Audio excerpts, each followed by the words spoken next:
Okay, I want to talk about my season 38 deck list. So this was Master 1 last season.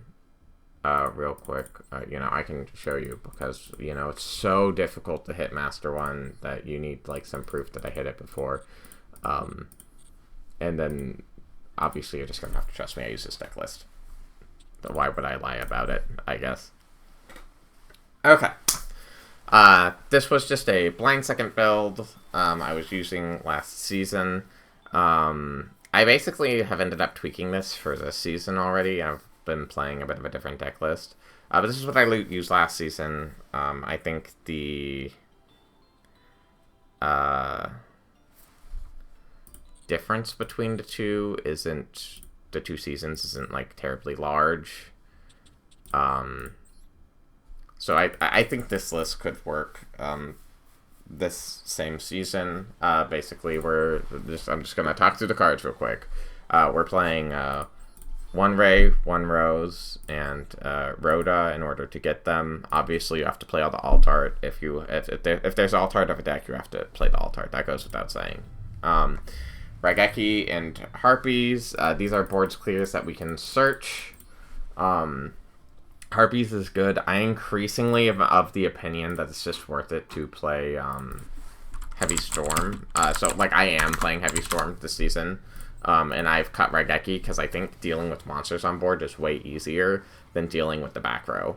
And even though Heavy Storm sometimes messes with your own multi-roll, I just think it's worth it. We're playing all the draw spells, so we have 3 Upstart, 3 Into the Void, 3 Chicken Game. We're just trying to draw into everything consistently. We really want Engage, and we really want 3 spells in Graveyard, because that's what makes Die Striker not the worst deck ever printed, by which I mean a deck printed like 7 years ago. 3 Engage. The searches, if you have 3 spells in grave, you draw. Very good. Afterburners is good at destroying a monster in back row or forcing a negate. I like it at 1. I like it at more copies. I like it. I feel like realistically 2 is how high you can go. I think 1 minimum does a lot for your board breaking capabilities. 1 talents is searchable, find a draw. Playing multiples can be a little awkward, especially because like Sylvia negates an effect and not an activation. If it negated currently people usually end on like Barone,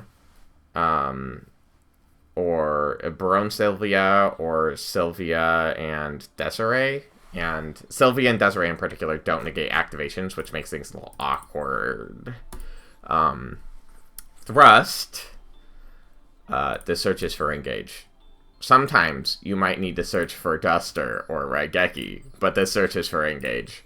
Multi-roll dissipates a negate. You activate multi-roll, you target a set card, a normal spell, by the way, and then they go, well, I have to negate that or else I can't respond. And you go, yes, you do. So then they'll negate that, and you got rid of a negate without like losing an important card. And later it has recursion if they use like Sylvia on it instead of Barone. Call by the Grave. There's a ton of important graveyard effects in the graveyard cards, and this negates hand traps too. So this Call by the Grave is just really crazy. Widow Anchor is a steal and negate.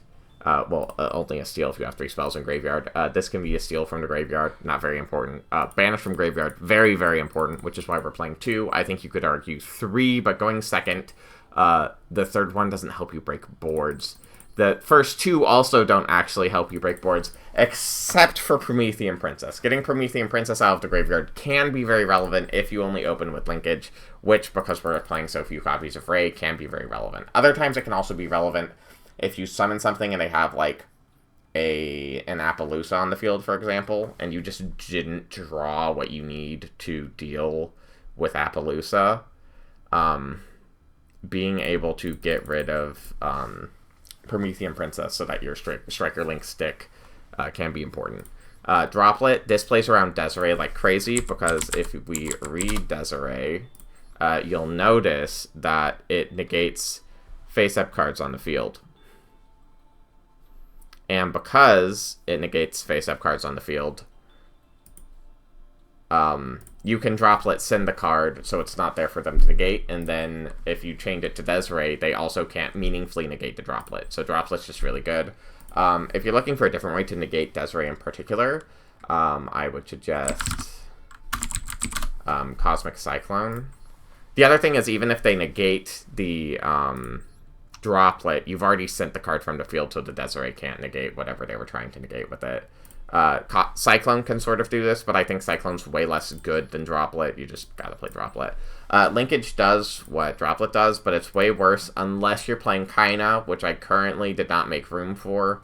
I think there are a couple extra deck cuts you could make to make Kaina, and I don't think Kaina is very good in general. The thing is that when you linkage to dodge, like a Desiree, for example, explicitly, that's the main one that you would use it for.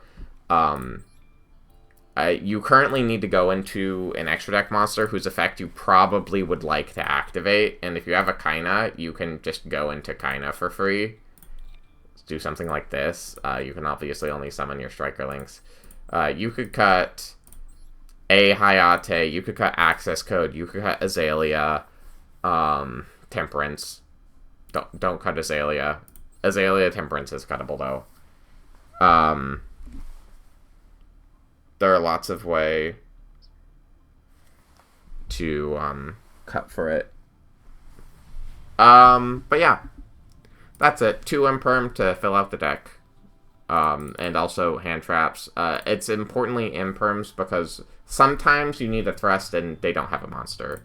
We play 1 Typhon, we're going second. They usually summon from the extra deck. Kagari is the one that comes up most frequently. Shizuku 2 searches. Hayate for 2 direct attacks. Zeke sometimes banishes important cards. Zeke's kind of cuttable. Azalea does, like, pops. This can be really important for playing through, like, awkward stun things, too, or stealing your opponent's monsters and having plays.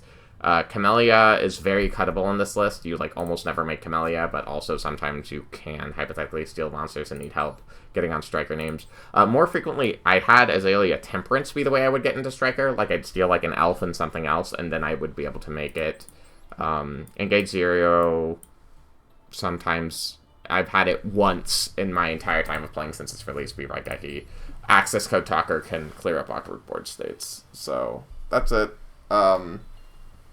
I think the deck list is solid. I think it could be optimized more. Alright, later.